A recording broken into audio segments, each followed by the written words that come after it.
can join us in the back.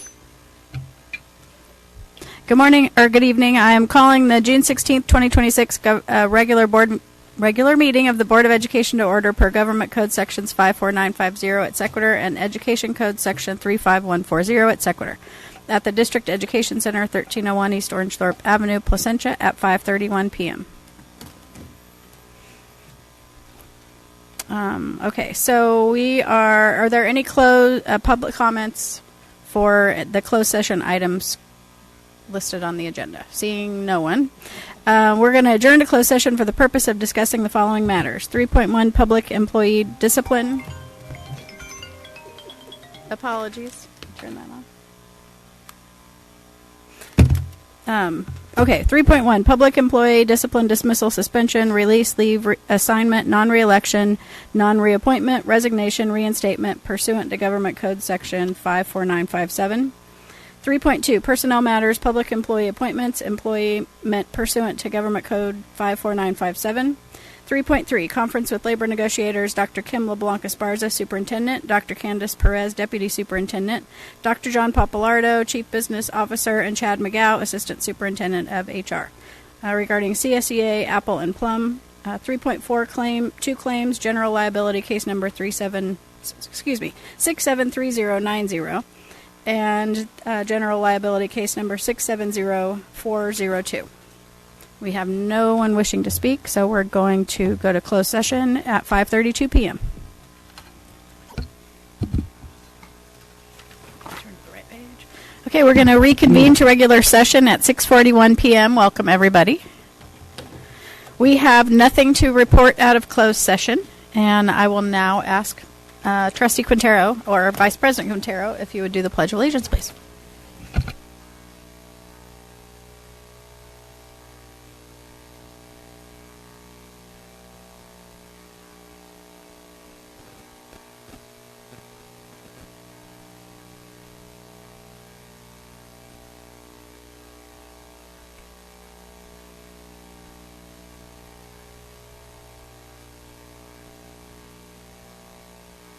Okay, let the record show that all board members are present. And that moves us to approval of agenda. Could I have a motion to approve the June 16th Board of Education agenda, please? So moved. Second. Okay, we have a motion and a second. Anybody have any comments? Okay, all those in favor? Aye. Aye. Motion carries 5-0. And we're missing our student board member. It's just the five of us now. Okay, so we have public comment cards available in the foyer. Those must be completed and turned in prior to the designated time for public comment. We'll provide a maximum of 3 minutes per person, and if translation is needed, we can provide an additional 3 minutes. We have Ed Code Section 220 that prohibits discrimination on the basis of disability, gender, gender identity, gender expression, nationality, race or ethnicity, religion, sexual orientation, or any other characteristics that is contained in the definition of hate crime set forth in Section 422.55 of the Penal Code, including immigration status. Additionally, if there are any disruptions or interference of the board's ability to conduct the meeting, the disruptive parties will be given one warning. If the disruption continues, you will be informed that the board president has found you disruptive in violation of Penal Code Section 403, Education Code Section 32210, and the board president will order you removed from the meeting under Government Code 54957.9 and 54957.95. If removing one or several disruptive parties does not restore order, the board president will exercise their authority to clear the room in accordance with Government Code Sections 54957.9. Okay, so that moves us to approval of minutes. We start with May 12th, please. I'll make a motion to approve the minutes from the regular meeting on May 12th. Second. Okay, any comments, questions? Okay, all those in favor? Aye. Aye. Aye. Motion carries 5-0. And Todd here? Todd wasn't here for the LCAP. He was here for the normal meeting. Oh, okay. We Just had making sure. a lot of meetings. We did have a lot of meetings. Okay, so we have 10.2, approve the minutes for the meeting of June 2nd. Can I have a motion second, please? I'll make a motion. And I'll second. Okay, motion by Mr. Frazier, second by Mrs. Blades. All those in favor? Aye. Aye. And I cannot. I was not here. motion carries 4-0. And I didn't watch you guys from afar either. I watched it. I watched it in the airport later. Okay, so now we're at public comment, and that is an opportunity for the public to provide input to the Board of Education.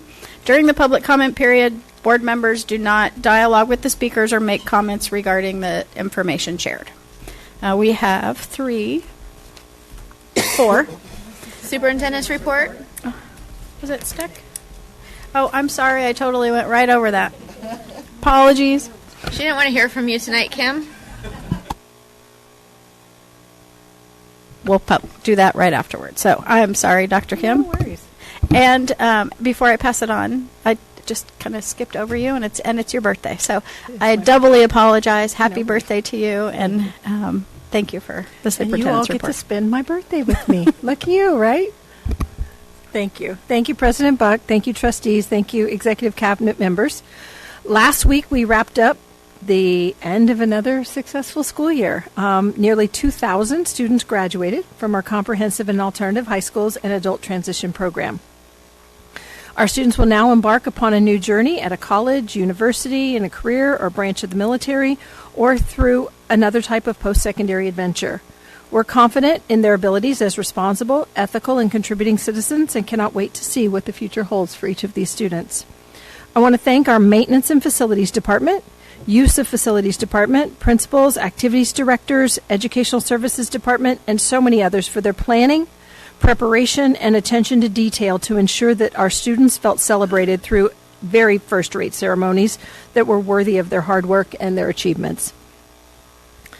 We have summer programs coming up. Many of our campuses are going to remain active throughout the summer months as our early and expanded learning departments support a wide variety of programs, including elementary enrichment, child care camps, high school credit recovery, and athletic camps. Collectively, these programs are going to provide valuable learning enrichment and athletic opportunities for more than 5,000 students in the weeks ahead. We're proud to offer high-quality experiences that keep students engaged, supported, and connected throughout the summer. In addition, we also have summer meals available for our students. Free nutritious breakfast and lunch meals are available to all children ages 18 and younger throughout the summer at Ruby Drive Elementary School, Valadez Middle School, Rio Vista Elementary School, and the Placentia Library. Families can find additional information and meal schedules by visiting pylusd.org. And then I just want to take a quick moment to reflect on the end of the year. I've been here for about 9 months now. And I reflected with our principals day before yesterday as they had their lunch to finish out the school year. And, you know, we've gotten a considerable amount of work done in the last 9 months, but I am proud of the work that we've done. I'm proud of the administrators that lead our schools. I'm proud of the departments that lean in to support those folks. And I'm proud of the way that our teachers support our kids every day. Getting the feedback that we've gotten through the strategic plan process has really emphasized how much this community believes in and supports our educators and the difference that they make in the lives of our kids. So I just want to express gratitude for them. I want to express hope and enthusiasm for next year. And I'm really looking forward to actually starting a school year here and making it all the way through the entire school year. Because while I was here for most of the school year, starting in September, felt like I didn't start us off in that way. And I love the beginning of the school year and doing a leadership launch, getting to start out the year with our administrators, working side by side in some of the strategic plan work where we really lay the groundwork from the get-go. So I'm really excited about, as we start the 26-27 school year, doing that work. I just want the message to be, get some rest to our leaders and to our teachers. They've worked incredibly hard all year long. I hope that they do many things that fill their bucket, that bring them joy with the people that they care about the most. And I can't wait to start out that school year leading PYLUSD. It's been a pretty proud year, and I'm looking forward to next year. Thank you so much. And I've really appreciated this year as well. So I look forward to next year. Okay, so now it brings us to public comment. I jumped ahead a little bit. So the time for public comment is an opportunity for public to provide input to the Board of Education, and during the public comment period, the board members do not dialogue with the speakers or make comments regarding the information shared. And we have 4 people tonight, unless we have, is that, okay, 4 people tonight. So each speaker will have 3 minutes. And I will call you up if you want to sit in the front and be on deck. Mike Landy, Wayne Scott, Jeremy Kelly, and Lindsay Glennon.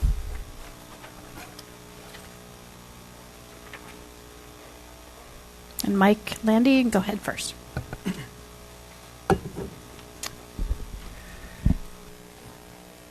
Good evening, members of the board. My name is Mike Landy, and I'm here tonight as a parent who resides within the Yorba High School attendance boundary. My daughter has just graduated 8th grade, and Yorba High School was our first choice where we fully expected her to attend. I am here because serious concerns have been raised regarding conduct by Yorba High School track program coaches, and despite the documentation that has been provided, there has still not been a timely, meaningful, or adequate response. Let me be clear. The concerns presented were not vague, not speculative, and not based on rumor. These were supported by direct evidence, documented communications, and corroborated accounts from multiple individuals who independently came forward and described similar behavior. The issues raised are extremely serious. They include social media content directed towards minors, behavior involving the taunting of student athletes, and conduct that raises significant concerns under CIF rules governing high school athletics. The matters I am outlining tonight represent only a portion of the concerns that have been documented. Additional evidence has been provided that further underscores the breadth and seriousness of this situation. In particular, CIF Bylaw 510 strictly prohibits undue influence and recruiting in high school sports. Text message communications that were provided are inconsistent with CIF standards and are not subject to reasonable interpretation or minimization. When communications reflect conduct that conflicts with established CIF rules, that demands immediate and decisive action. What is most troubling at this point is not only the conduct itself, but the lack of action that is followed. When administrators are presented with this level of documentation, families should not be met with delay, silence, or vague assurances that someone is still looking into it. That is not accountability, that is avoidance. At some point, continued silence stops looking like review and starts looking like tolerance. And consequences are real. My family has faced what we believe to be retaliation from these individuals beginning in December 2025, and that conduct has continued following the formal submission of these concerns. As a result, we have been forced to pursue a private school option instead of Yorba High School. This is a direct and devastating consequence, especially given that this was our intended school. Other families have also communicated to administration that they will not attend Yorba High School while these individuals remain involved with the program. Following discussions with administration, it became clear that independent review is necessary. I formally requested this independent review in an email to Ms. Blades on May 29, 2026, and included all documented correspondence. I received no response, despite follow-up emails on June 2nd and again on June 9th. I trust that... Can I finish? I just have... Sorry, you can't finish your sentence, but thank you very much. Wayne Scott, you're up next. Yeah, good evening, President Buck, members of the board. I'm the Vice President of the Yorba Linda Water District. I'm here to give you a brief update on a capital improvement program project that we're just getting starting that is right in front of one of the schools. We will be replacing 1,100 feet of water line and 220 feet of sewer line on Kellogg Drive. It's in front of and to the north of Esperanza High School. We awarded the contract for this on May 14th. The contractor actually started moving equipment into the area yesterday. We scheduled this so that it would start after the end of the scheduled school year, and our plan is to complete it by July 31st, 1 week before the start of the next term. So if for any reason we run into an obstacle that will interfere with that schedule, I'll come back and tell you, but I hope that that is not the case. Thank you very much. Thank you. Okay, Jeremy Kelly.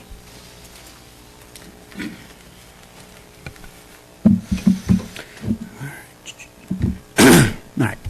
Thank you very much. Dr. Kim, Executive Cabinet, President Buck, and school board members, thank you so much. We made it. My name is Jeremy Kelly, and I am the incoming president of Apple. I have been in this district from the age of 5 on. First as a student, then as a preschool special education teacher. I moved on to become a one-on-one aide in a high school teacher or in a high school classroom for a student. Before becoming a student teacher in the district, and then after that being hired and teaching for the last 17 years at Yorba Linda Middle School. I have absolutely loved it. My aunt taught in this district. My mother taught much of her 40 years in the Placentia-Yorba Unified School District at Travis Ranch as a kindergarten teacher. So our family is PYLUSD through and through. I'm incredibly proud to get the opportunity to represent the amazing educators in this district and to support them as they work tirelessly day in and day out to educate our students and our community. Oh. Shut it down. There we go. I don't want to take too much time. I did want to thank you again for your support this year. And although our summer won't be quite as long, I hope that we all come back refreshed and ready to educate the next generation of leaders. Thank you very much. Thank you. And Lindsay Glennon. Hi. Okay. One day I'll be more polished about this, but this is something that's passionate to me, so I will do my best. I'm Lindsay Glennon. I have 3 daughters who have graduated from El Dorado. I'm speaking tonight about the importance of investing in mental health support for our student athletes. From what I've learned after speaking with the district athletic director last year, we have no dedicated mental health professionals for our athletes. With over 90% of student athletes reporting higher levels of stress, more money and support is being directed at this issue in other districts and at the collegiate level. While it would be a dream to one day have a counselor, psychologist as visible and as accessible to our athletes as the athletic trainer, there are some things that PYL can do in the meantime that have no financial requirement. This would include additional required training for coaches through groups like the Hidden Opponent, Athlete Mental Health Alliance. Even Cal State Fullerton has free symposiums online and in person. The ultimate goal being to find people that can exercise empathy, to promote mental health resources, and to minimize the barriers for students to reach out for help. ADs and coaches need to create an environment where there is team camaraderie and safety, where if athletes need additional help, they are not afraid to seek that help. By nature of their being, student athletes are less likely to reach out. Less than half who actually need help actually ask for help. That means that coaches and ADs are that much more important in their roles. And that's the scary part, is that sometimes they'll have interaction, student athletes, with coaches. I know this personally. Some kids care to share that with a friend or with a parent, but some don't, and they internalize that, and that's the scary part. Moving forward, we can also look for coaches who have a level of emotional awareness and intelligence that's currently lacking in several coaches that are employed in our district. Some of these coaches we have currently should not be tasked with being the inspiration and guide for students when they have no idea what kindness and empathy actually looks like. Sports should be an incredible way to participate in high school. The gentleman was just speaking about it, especially in public high school, where you can meet new friends, find a passion, live your passion, school spirit. High school athletics should not lead students to wanting to quit their sport forever because they have come to hate it, crying every day because of a coach who has created a situation impossible to navigate, depression, withdrawal. I would ask that you take some initiative to look into programs that are out there. PYL could be a leader in this very important movement moving forward. I will follow up with additional information that I've found as well.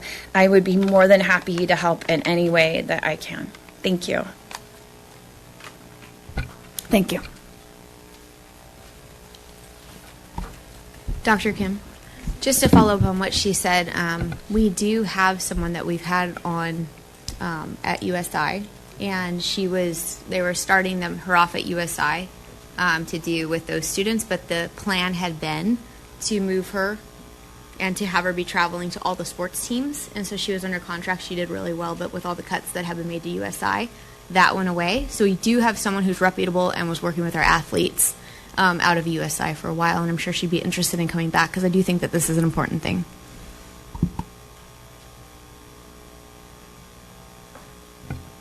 Okay, so now that moves us to consent calendar. Actions proposed for the consent calendar items are consistent with the approved practices of the district and deemed routine in nature. The trustees receive board agenda backup information in advance of scheduled meetings and are prepared to vote on the block vote items. Does anybody have any items to pull? Yes, I like to pull 16.1. I just have a question. Is there any critical race theory or DEI or anything in any of these contracts? No. Thank you.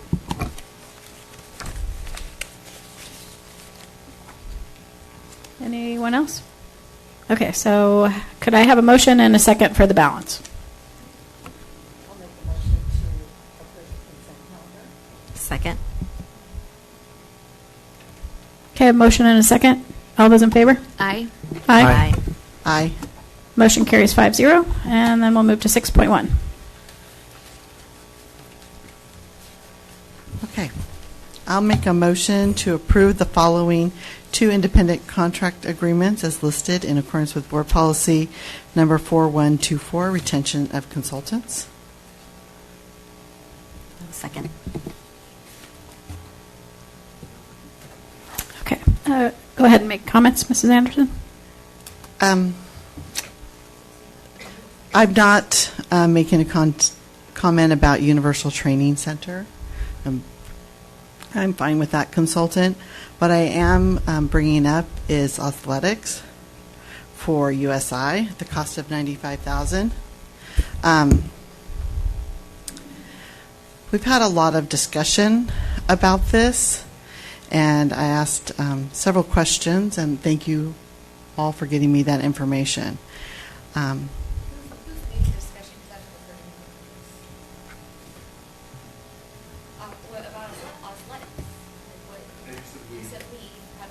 We had a lot of discussion last year when we approved it, and we haven't discussed it since then. It hasn't been on the agenda. Yeah, no. So now we'll have a new discussion. Okay, I have a couple questions about additional questions from the ones I asked. How much would it cost to move the equipment from USI to various high school locations?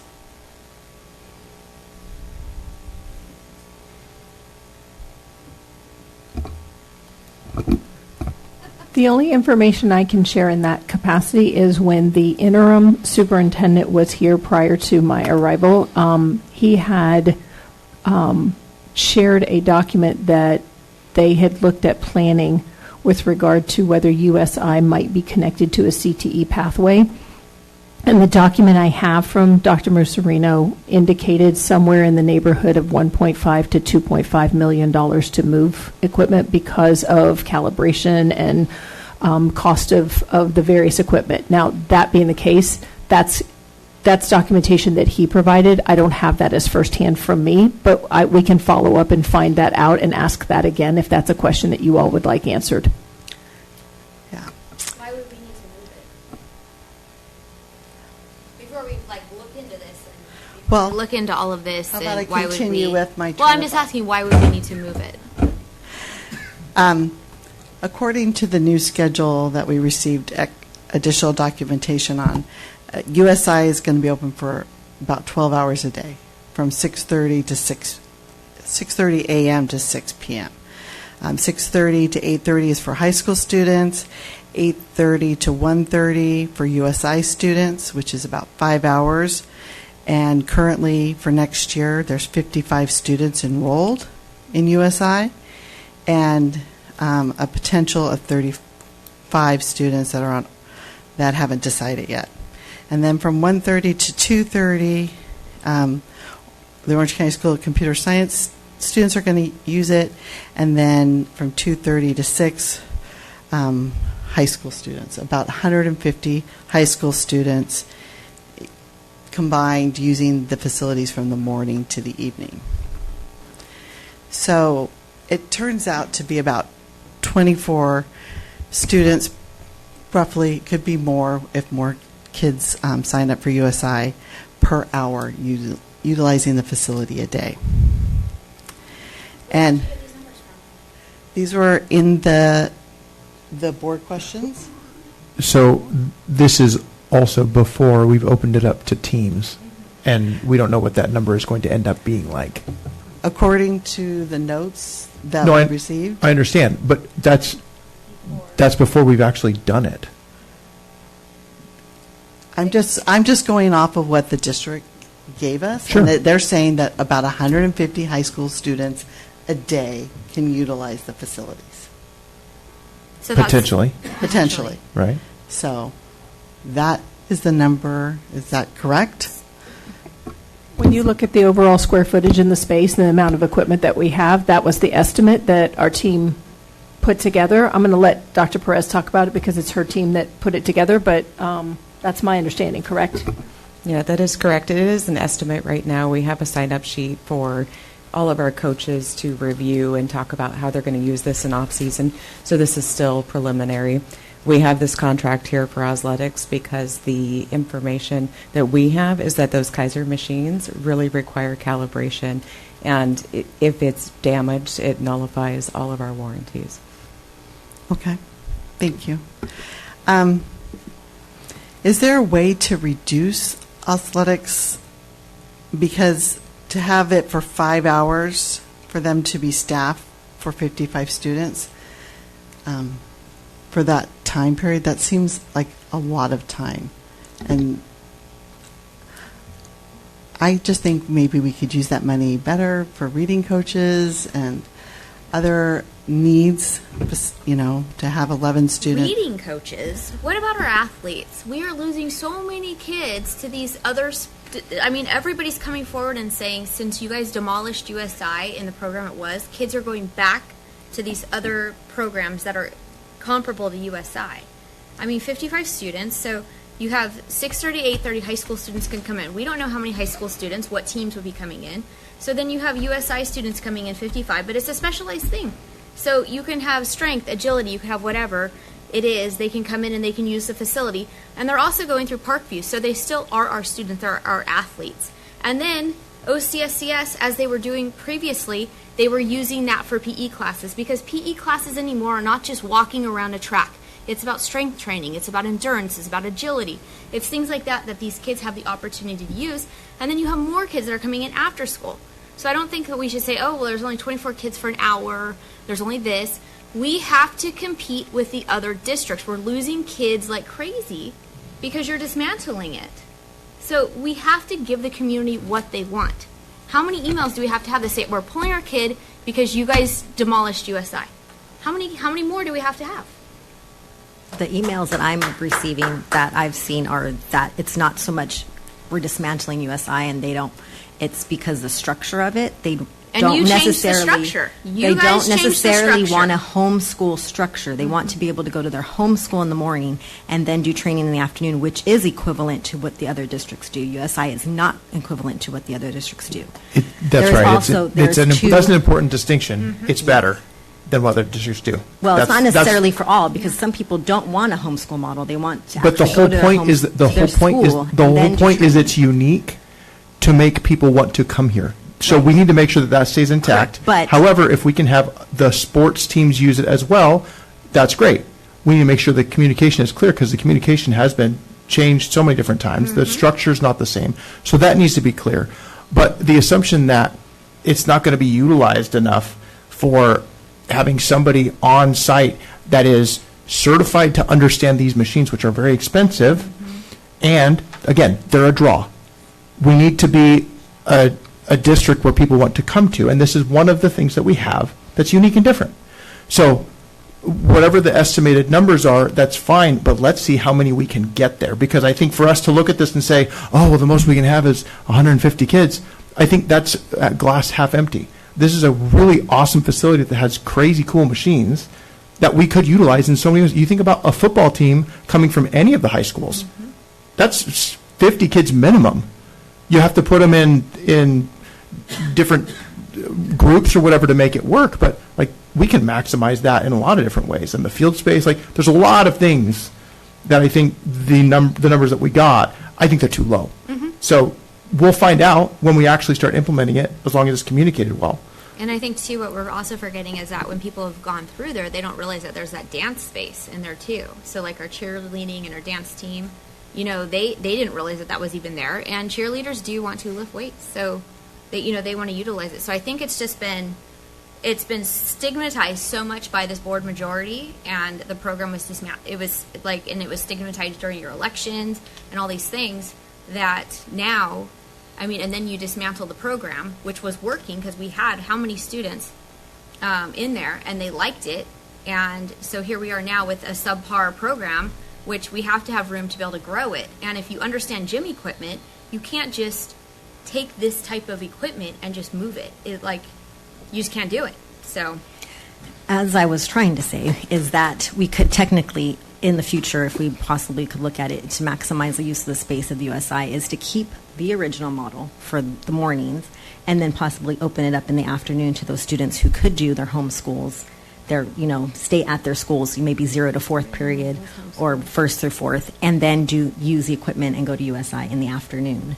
That way they don't have to go to Parkview, because some parents don't want Parkview, and we're losing students because they don't want the Parkview model. They want to stay at their school and go to a physical school. Well, but why not? The original model was Parkview. Before you got on the board, the original model was Parkview. I agree, but some people don't. Some people don't want Parkview. The email I've been getting is that they don't want a Parkview model. They want their child to go to a physical school, 1st through 4th period, whatever it is, 0 to 4.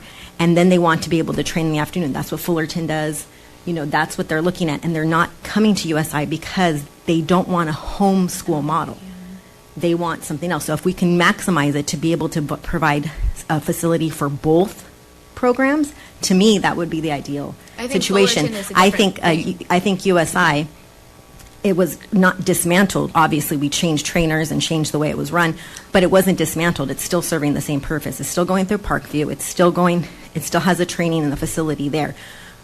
But what I'm saying is we can utilize it more and attract more of a influx of students if we can offer 2 different programs. What does Ed Code say about if you are doing the Parkview model? You can go to your home school for 2 periods, but some people don't want to do the rest of it. I understand, but I don't think that Fullerton is. I think that it's a different type of program, so they are not held to the model that we're held to as a school. But they designed that specifically for a reason. One, they didn't spend $3 million on a facility like we did. Well, we didn't. They did what they Let's did. Make that clear. We didn't. As I was trying to say, is that they are contracting out their services. So the students do go in the morning, and then the parents pay the dance studio to go dance. They pay the hockey coaches to go coaches.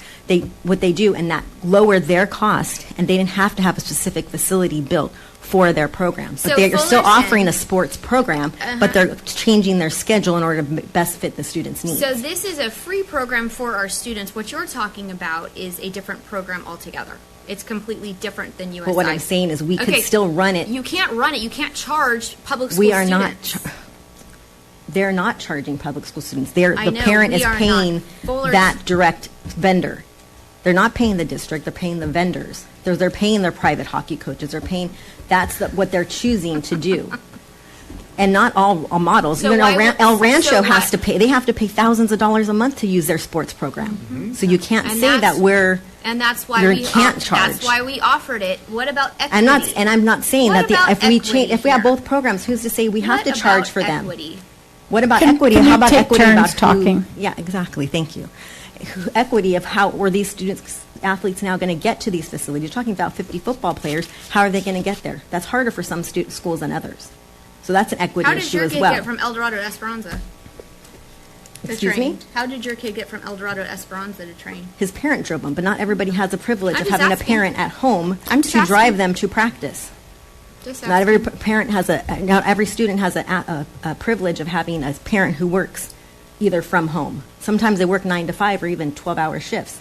So that isn't possible. That's not equitable for all parents and all students.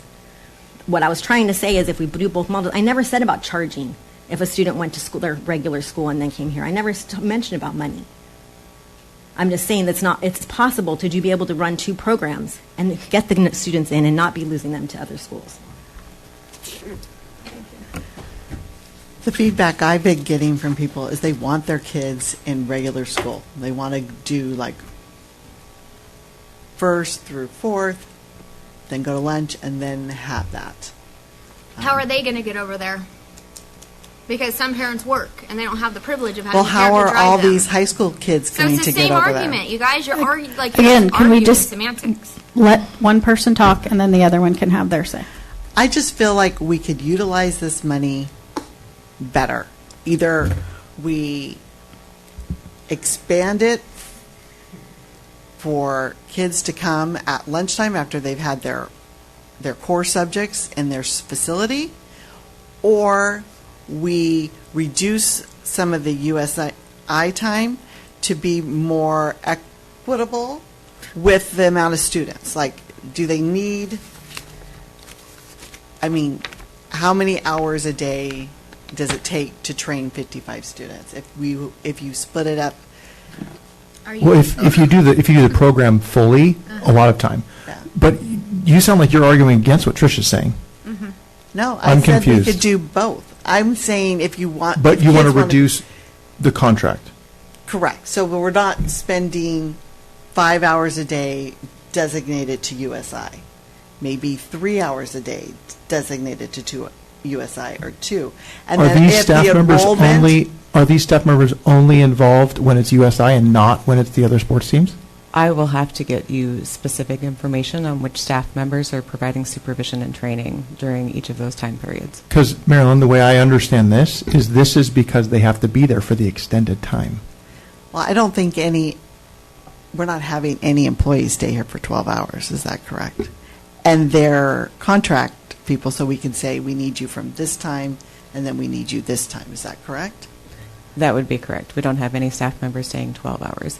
What I don't have specifics on is when we're providing the athletic staff training specifically and when we have our own staff that are going to be there providing supervision. So those are components I can get for you and find some more information regarding it. This is a return vendor and the contract amount is similar to what it was last year. Which, to me, makes a lot of sense. Mm-hmm. Is there some information that you'd like to have for the next meeting, if that's a possibility, and then we could bring this And then back? we can bring it back?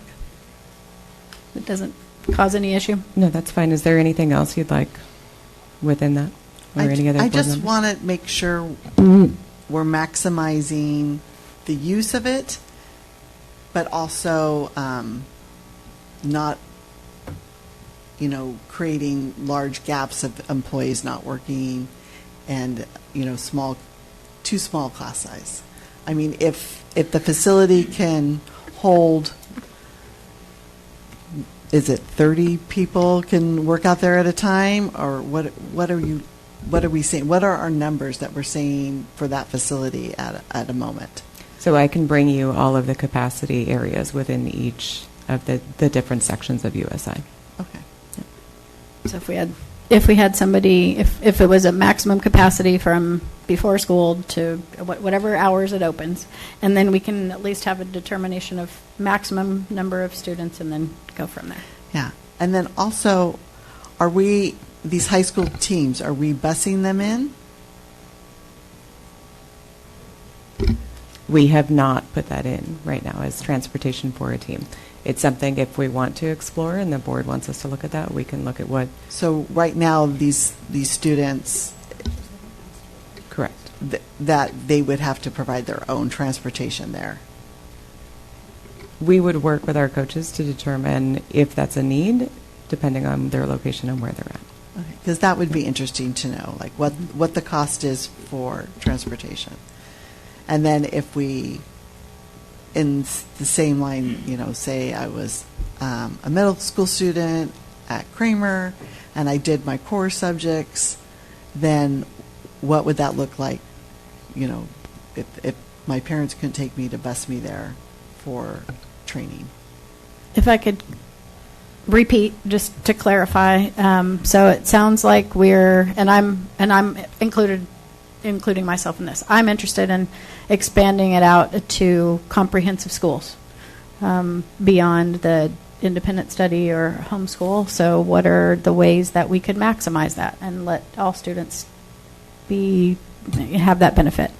If that means getting them onto that campus, great. If it means we need to figure out other alternatives to make sure it's accessible to everyone.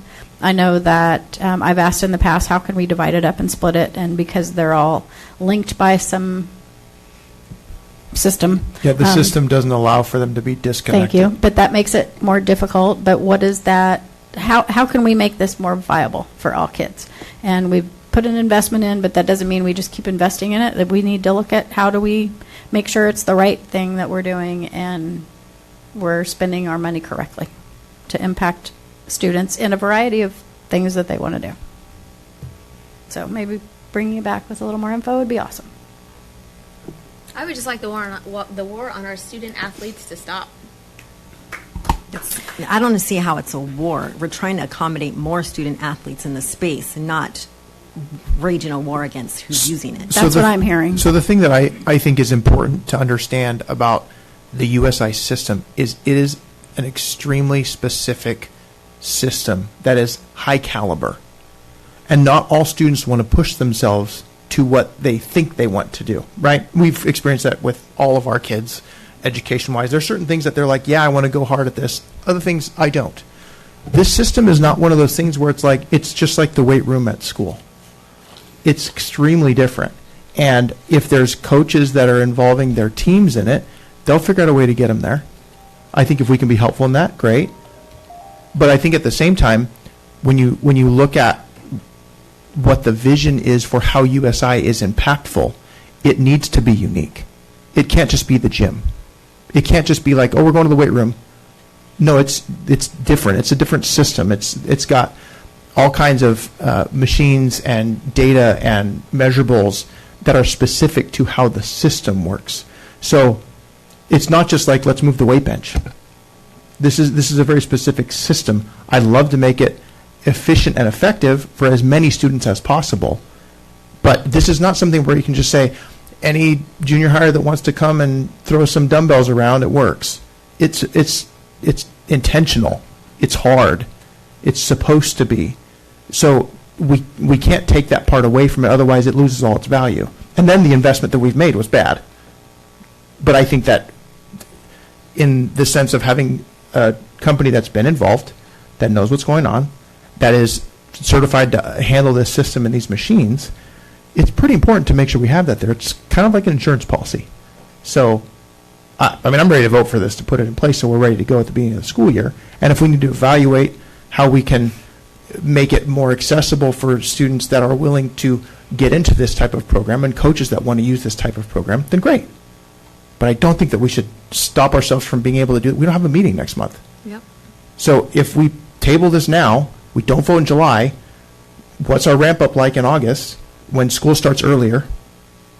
I mean, I don't think we have a choice to wait on this right now. I think evaluating for next year, sure, let's talk about it. I don't think that it's prudent of us to not move forward with this tonight because of the gaps. So.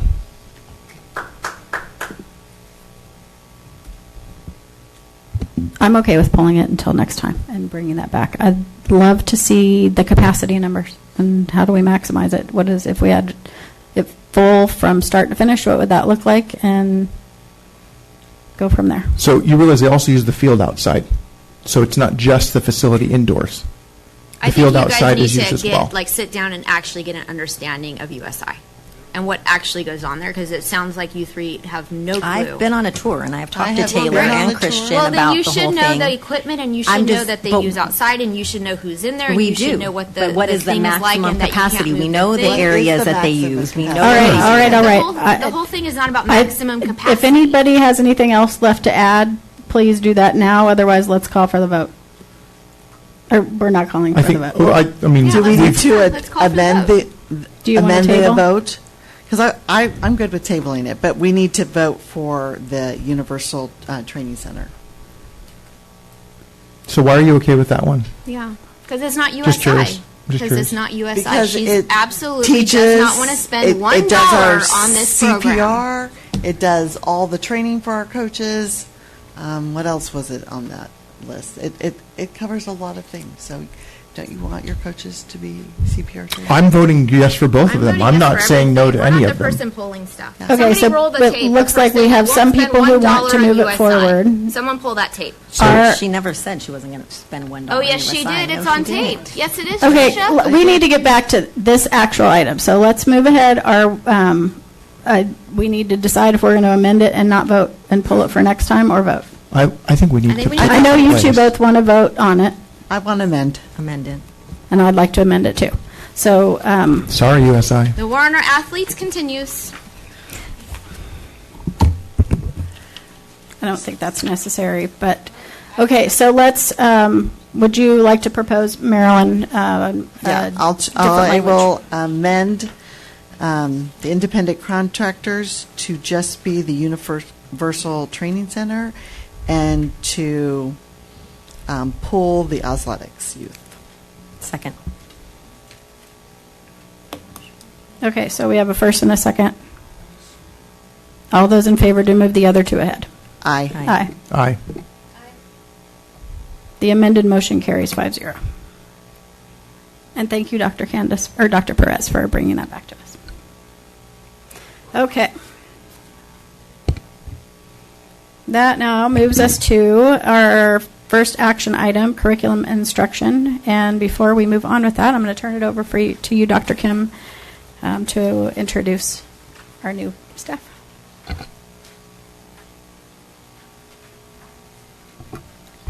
Thank you. I'm going to hand this over to Dr. Perez to talk about the local control and accountability plan. We are entering into year 3 of a 3-year cycle with state of... Am I not right there? Oh, sorry. Okay. That's a different one. Yes, I jumped ahead past human resources. I apologize. And this was an important one. I apologize. Mr. Chad McGow is going to introduce staff that were a part of 18.1, 18.2, 18.3 that the board just approved. Mr. McGow, sorry for jumping right over that section. No, you're good. I got 2 looks out there like, wait, what did I come here for? No, I just want to say we're excited to both have Dr. Will Gray and Sarah Barton joining the Human Resources team. Will Gray was the executive director as of a little bit ago, now the executive director of Human Resources. He was in Educational Services Department prior to joining us, serving as a director of Educational Services as well, coordinator of college and career readiness, high school principal, assistant principal at middle and high school levels, academic dean, department chair, history teacher in both Los Angeles and Orange counties. Earned his doctorate degree from the leadership in educational leadership at Azusa Pacific, master's in teaching, and his bachelor's in the University of California, Irvine. Did a great job through the interview process and is really going to bring a lot of expertise to the department. We're excited to have him. So, Will, can you stand up, be recognized? He wanted to say a few words, but I told him it's okay. The other one is Sarah. We're equally as thrilled to have her join the team. Sarah brings 18 years of educational leadership experience in PYL, Human Resources Department. Prior to joining Human Resources, she was served as a principal at Tuffrey Middle School as well as the district's coordinator for middle school athletics, and she represented the district's negotiated team. She holds a master's degree in leadership development at Chapman and is really passionate about building capacity in others, and that's their excitement about coming to the department. So, Sarah, can you stand and be recognized as well? Really excited the process, how we selected them, who they were as individuals really showed through the evaluation or through the interview process, and we're excited to have both of them. So, thank you guys so much. Thank you for being here. Thank you, and welcome to the new role. Okay. All right, so now we're actually going to move to curriculum instruction. Sorry, I jumped over it too, so I didn't mention the Chad part.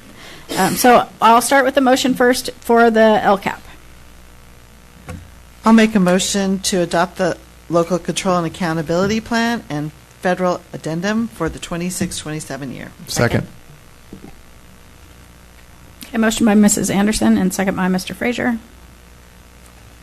Before I turn it over to Dr. Perez, Dr. Kim, do you have anything to add?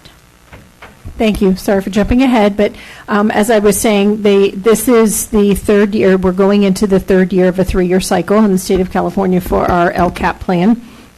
As you know, in the last meeting, we proposed the new strategic plan, and while this is a plan that has been in place for the last 2 years, and it is quite extensive, it's actually going to help us dovetail right into our strategic plan because it gives us the time to build the committees, to go through the work, to actually build the plans that you learned about last meeting, and it will help us kind of flow right into what our strategic plan, which will be our next LCAP, it will be reflective of our next LCAP process, will reflect our strategic plan. So the timing is really good.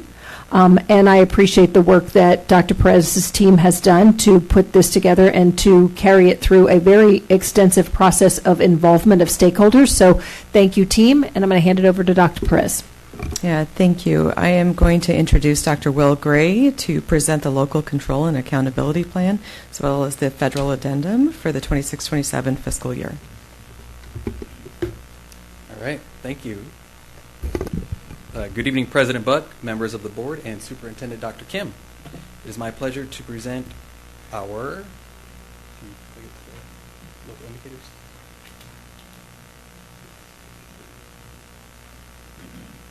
It's frozen. Before we begin, I would like to thank the directors who own and lead these actions and provided extensive information for these documents, and the fiscal team who helped us with the financial components of this work. Oh, was it the back? Okay. All right, thank you.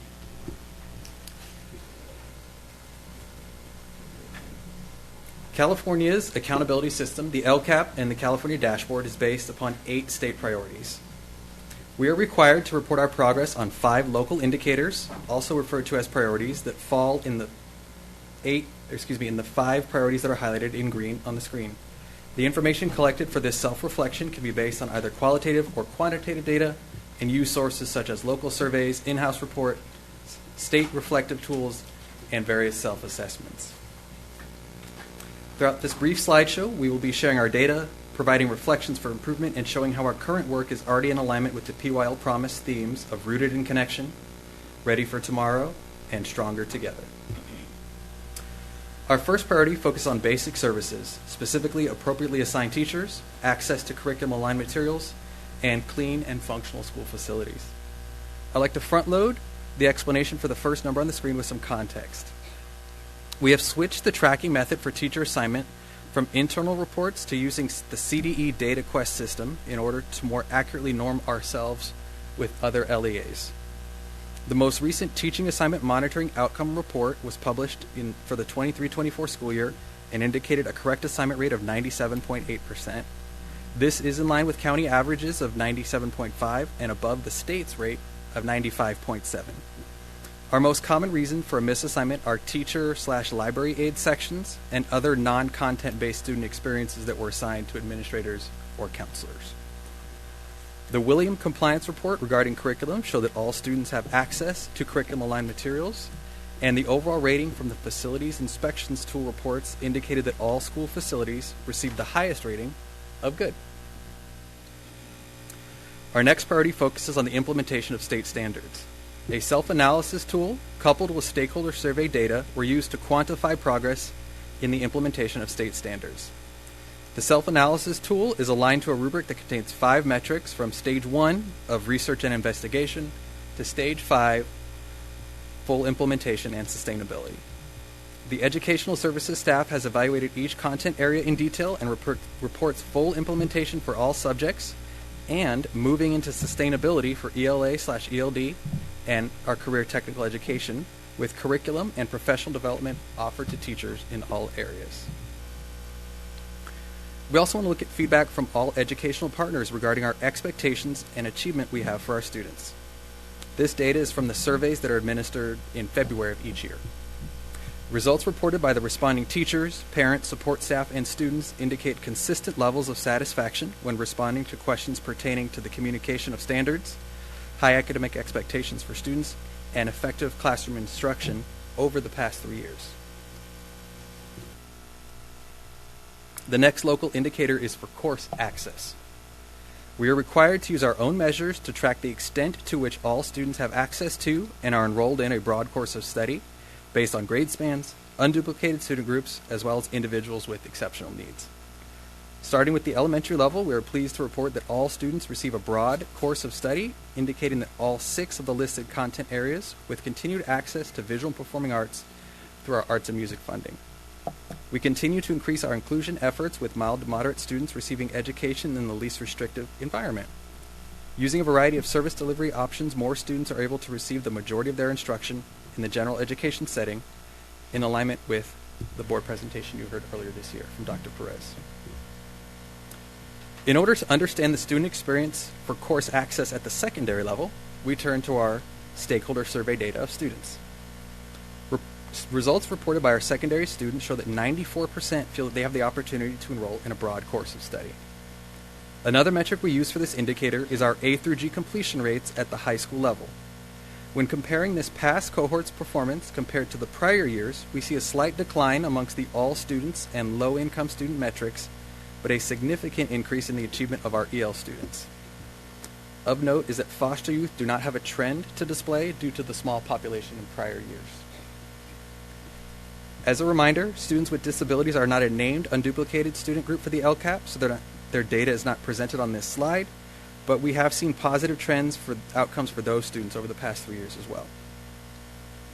The plateauing of our A through G rates across our all student group and our low-income student metric has been identified as a continued area of need. We will work to address this complex challenge with concrete actions that are covered on the next slide, and it will be incorporated into our data dashboard initiatives and high school reimagined work next year. A list of planned actions to address this need are on the screen. To highlight a couple, we will be providing comprehensive EL training for teachers, which includes GLAD strategies and the EL toolkit for teachers. And we will continue to work to expand access to grade level and A through G courses for all students in alignment with the presentation that was mentioned before. Next, we will review the results for our parental engagement local indicator. To quantify progress, the state requires us to use specific prompts to measure parental engagement. Thus, we have embedded these prompts into our annual survey in order to rate our outcomes, and we created a crosswalk to correspond to the scale that the state provides of 1 to 5. Survey responses that showed that in the area involving the building relationships, the rating was a 4.5 out of 5 due to a 2% decline in the parents responding, agreeing that school staff demonstrate a caring and supportive attitude towards students. So we will work to address that need next year. Meanwhile, the building partnerships for student outcomes and seeking input for decision-making metrics held steady with a rating of 4.5 out of 5. Lastly, we will look at school climate that asks us to measure students' perception of school safety and connectedness. We utilize our student survey data to collect responses for 3 different prompts on the annual survey from students in grades 5, 8, 10, and 12. For the sake of clarity, only this year's data and the year-over-year change are on the slide. As you can see on the screen, all metrics either held steady or increased. In the area of safety, between 77 and 84% of respondents indicated that they feel safe at school, with significant increases for our 8th grade students this year. In order to measure student belongingness, students were asked if they feel connected and welcome at their school, and we are pleased to see an increase in 3 out of the 4 survey grades for this category. And finally, when students were asked if teachers and other adults cared about me, between 88 and 75% of students responded positively, with increases for the 5th and 12th grade respondents. Also of note is that the trend of a decline in school connectedness metrics as students age, with a slight bump as they prepare to graduate, is part of a larger nationwide trend whose complexity we will tackle together as part of our strategic plan work. Our site leaders will shortly have access to the same data at their site level, allowing them to better identify their own students' area of highest need pertaining to school climate for each of their campuses in order to help them plan for next year. Overall, the qualitative and quantitative data measures that we track are moving in a generally positive direction. And as a result of measuring this data, reporting these results to you, and subsequently uploading the results to the California dashboard, we have successfully met the local indicators requirement and are ready to submit the LCAPs for board approval. Thank you for your time, and I invite any questions or suggestions for further data dives that you may have.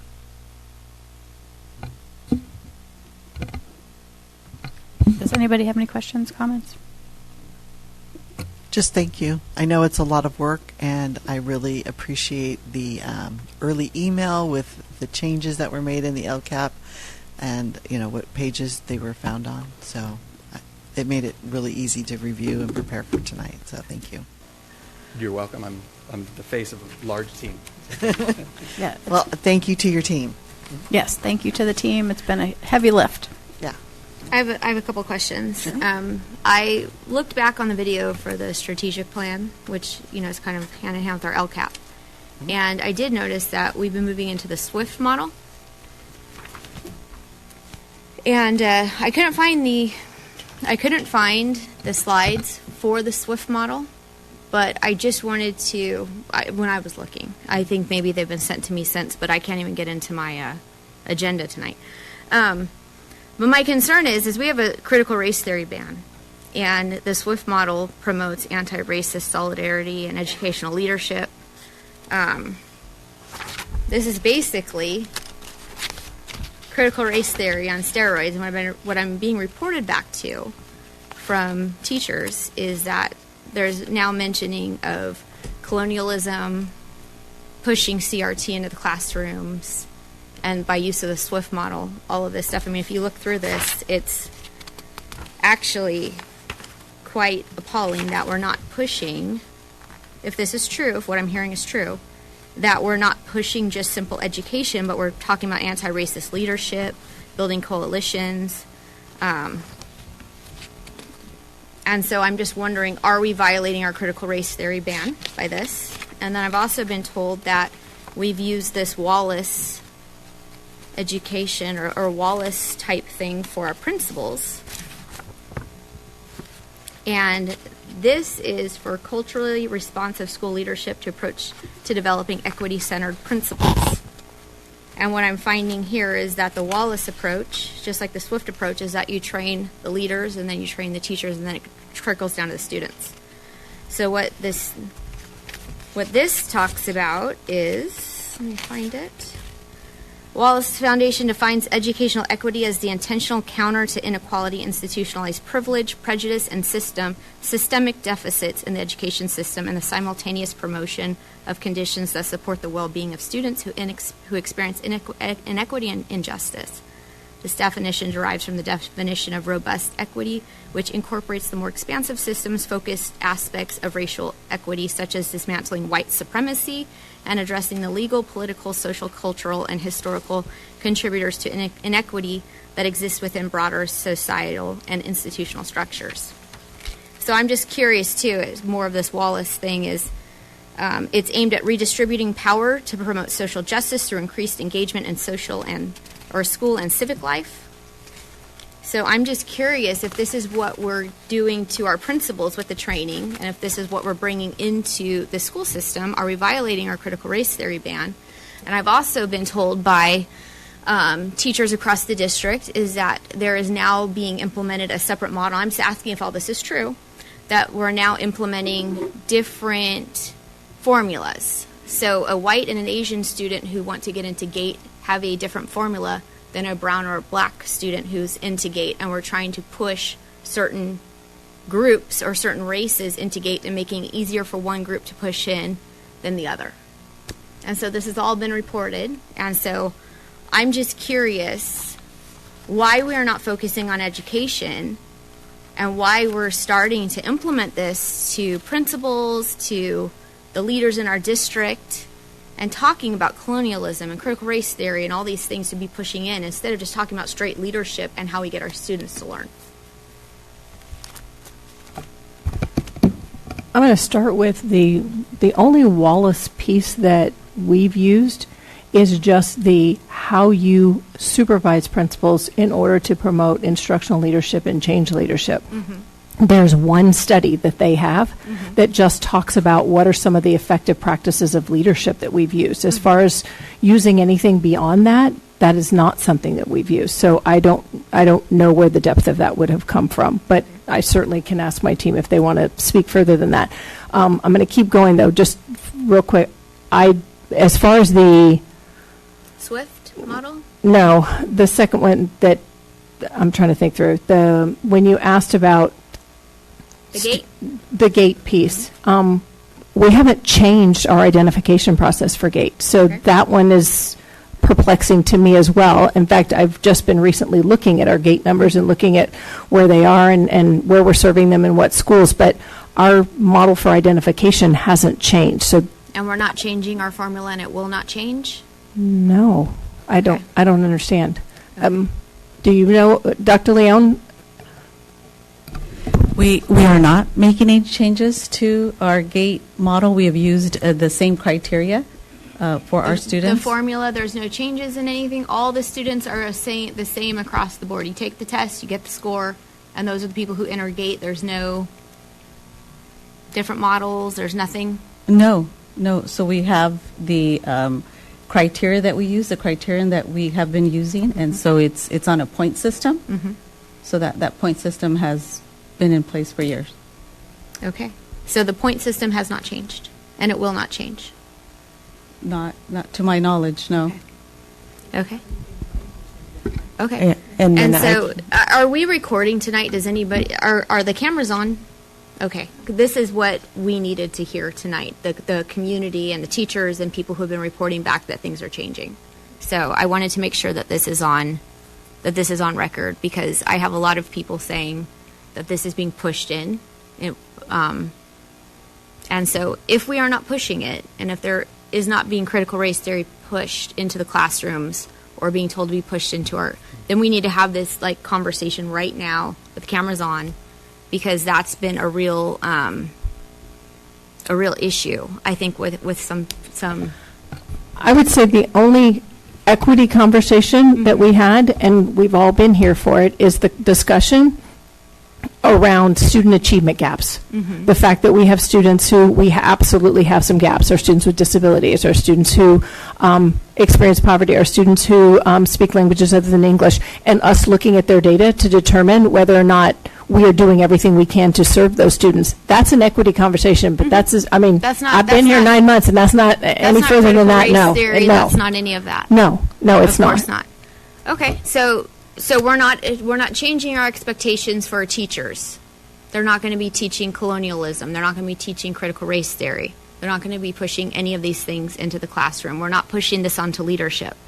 We're not forcing our leaders to be vulnerable in situations that they don't want to be vulnerable in, or forcing conversations. I'm dumbfounded. I don't know what you're talking about. Okay. I'm sorry. I have no idea.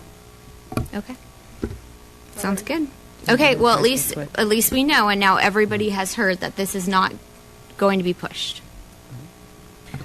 I would say if you hear any more, send them right over to Dr. Kim right away. Yeah, thanks. I know what to do, Carrie.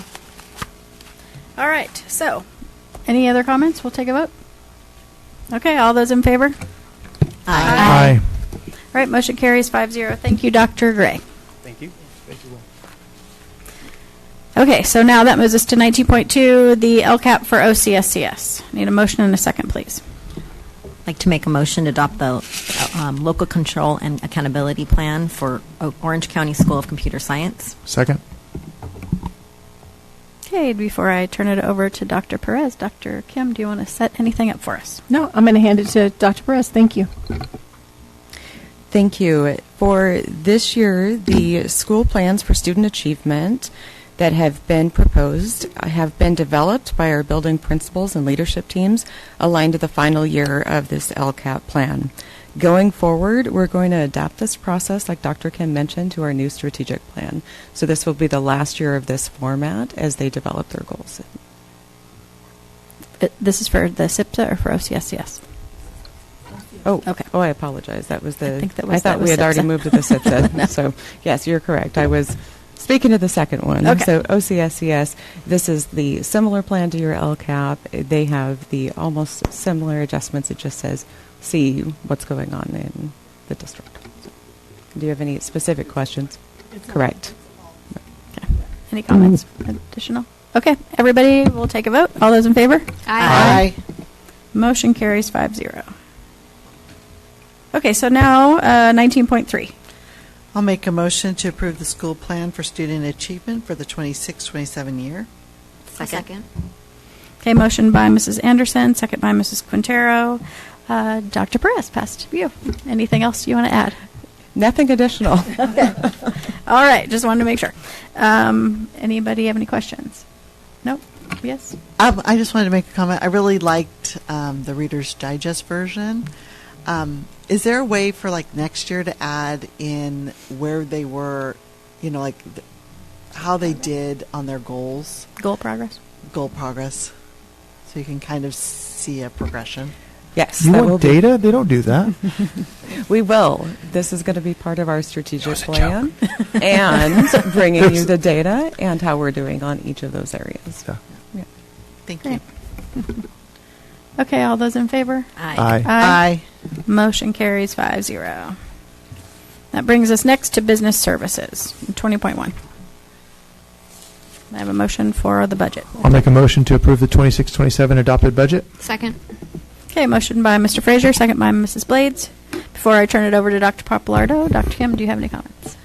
No, I just appreciate Dr. Papalardo, his work that he's done to really encapsulate how we've trended with our budget, where we are now, especially in light of new money coming in the 22nd hour of sort of the process, and making sense of it in a way that I think we can have a good conversation about what our plan is for the next 2 or 3 years as we address declining enrollment and we address uncertainty within the budget structure coming out of the state of California. So I'm going to hand it to him. Very good. Thank you. Good evening, President Buck, members of the board, Dr. Kim, staff, and guests. Tonight I am presenting our 26-27 all funds budget. It comes in a little binder like this. It's within our 1,774 page document tonight. So with that, I'd just like to give a couple thank yous real quick first, just so I don't forget, because I get so excited about the budget. Thank you to Fong Tran, our Director of Fiscal Services. This is her last budget. She's done it 10 years in a row, and she is retiring. So thank you, Fong. Thank you to Business Services, a whole staff in there working on this. Thank you to Educational Services for your support and working with Dr. Will Gray, aligning with the LCAP. Thank you to Human Resources, because 80% of our budget is people, and so that's a key connection there. And thank you to our principals out there who are very responsive, who are out there in the trenches doing this. And lastly, thank you to our classified staff members. A lot of them are working with the budget at the sites, from working with purchase orders, working through the system. But it is a district-wide development that encapsulates this one time in the year when we adopt our budget. So with that, tonight's agenda is we will talk a little bit about our estimated actuals for the general fund, where we believe we're going to end this year. As you know, we close the books over the summer, and we come back at the first board meeting, we come back at the board meeting in September with our unaudited actuals, which is from our estimated actuals. We'll talk about it in a little bit. We'll also look at our other district funds. They are all positive. We'll look at our 26-27 proposed budget, the general fund. We do have a slide on the Orange County School of Computer Science budget, which is included in our all funds budget. It is Fund 9 officially, and we'll see it in there. And then real quick on our next steps. So beginning with our estimated actuals, you see there we're beginning the year with $66.5 million in our unrestricted, $53 million in our restricted. We have our revenues. I won't read them all to you. Our expenses. Currently, our unrestricted general fund has a deficit of about $1 million, which is about $14 million better than the $15 million we started this year with. Mm-hmm. So things have gotten better this year. That's good. The one thing that is not included in this budget are our negotiated salary increases that we approved at the last board meeting, and hopefully we'll be approving in a few minutes after this. So those numbers will be added to the budget, and when we come back in September, we'll have our unaudited actuals, our beginning balance for 26-7, and our new budget numbers for 26-7, which then rolls into the first interim. I won't go into that right now. So surplus deficit on restricted looks high, but we won't actually spend all of that, and that includes carryover money from previous years that we're spending. So our total ending fund balance, a little over $96 million as we sit here today. As we look at our pie chart, what do the total revenues look like? About $380 million this year. As you can see, LCFF, 73%. Almost three-quarters of all of our money comes from students going to school. Local control funding formula, if a student goes to school and the child is there for any part of the day, we get funded for them. If they are not there, we don't get funded. It's pretty straightforward. So we love seeing our kids at school every day. Our next largest is the state of California, funding about $77 million. Other restricted funds, local funds about $13 million, representing a little over 3.5%.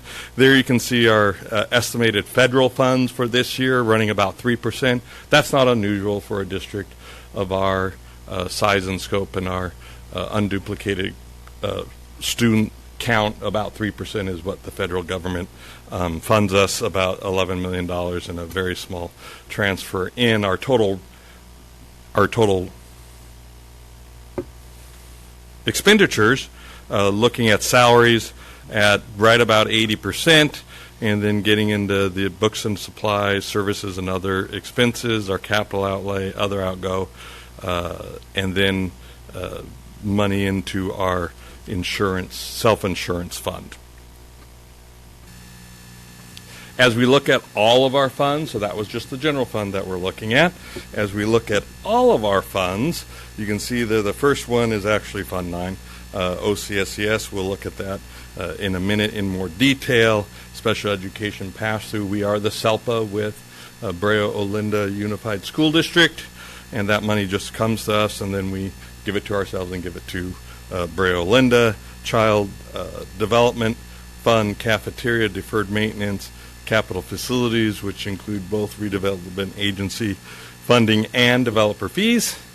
Our County Schools Fund is state facilities funding, which we do not have any right now, but as we start our facilities master plan, we look at applications for the state funding and matching funds for both modernization and construction. We may be utilizing that fund in the future. Capital outlay, Fund 40 is our City of Yorba Linda settlement on their redevelopment funding. So that money is being used to pay the COPs that we have, certificates of participation. Fund 51 is our bond interest and redemption fund run by the county. The county collects the fees, the county pays off general obligation bonds. We never see that money. It goes straight through the county treasurer. And lastly, our self-insurance fund is there and healthy and paying off our workers' compensation program from our self-insured years. We are now fully insured for workers' compensation, but we still have claims from previous years that will be ongoing. So all of our funds are in the positive, as I say, which is a good thing. As we look at our budget for this coming year, we have assumptions. So you can see there the COLA for LCFF. The governor is proposing a 4.31% on LCFFs, a super COLA. The legislature last night at 11 p.m., it was due on June 15th. Last night at 11 p.m. was still June 15th. Sent their budget approved by both houses of our legislature to the governor, who then gets 12 days to look at it and work with the legislature on what they're going to what he will finally approve. As we look at our enrollment there, we have both of them. OCSES is a little less than that right now. We'll see what happens as we get through the summer. Our attendance rate, we're projecting at 94.7%. That's up a little bit. We're still not at our pre-COVID range of about 97%, but thank you Ed Services and Student Support for continuing to help our students and parents see the need for attending school, because that's where 3/4 of our money comes from, in case I didn't say that before. Health and welfare benefit. Next item is the step and column increases. As you can see, we have not done the salary increases in the budget yet. We will do that this summer. Our step and column for certificate and classified are listed there. Health and welfare is going up by about 8% a year. Is what we're projecting. Was 8.2% this current year. So we feel pretty good about that. Our workers' compensation rate, about $1.57, which is 1.57%, which is a really good rate. Statewide average is right at about $2%. Districts that have problems can be $3 and $4 and $5. I think the highest rate that I've heard is about $6 per $100. So that's really high. So you can see we have a really good program here. Property and liability insurance is going up by 20% this year. Statewide average is about 35%. So we're happy that it's not going up by more. And then we just list the CPI there. So our budget for 26-27, beginning with what we're projected in this year, but we know these numbers at the beginning will change in September when we come back with unaudited actuals. Revenues about $263.5 million, expenses about $255 million, a surplus of about $8.5 million. These numbers do not include the raises we've just negotiated, in case you missed that. I'll say it one more time.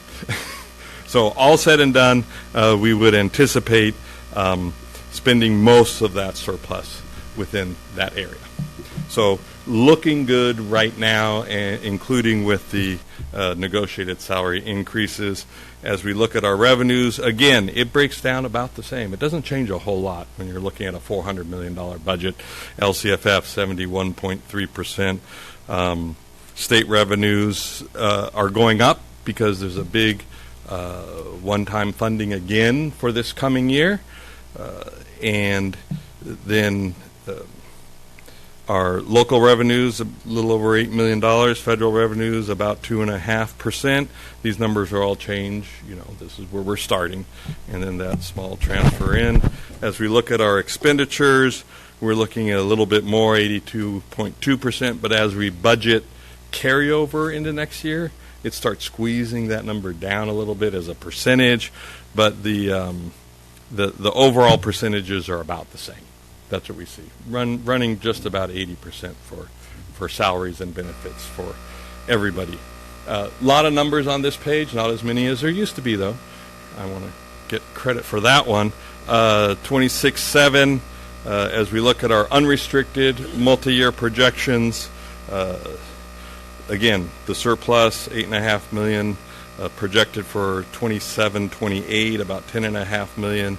And then 28, 29, $6.1 million. These numbers will change when we put in the new salary increases.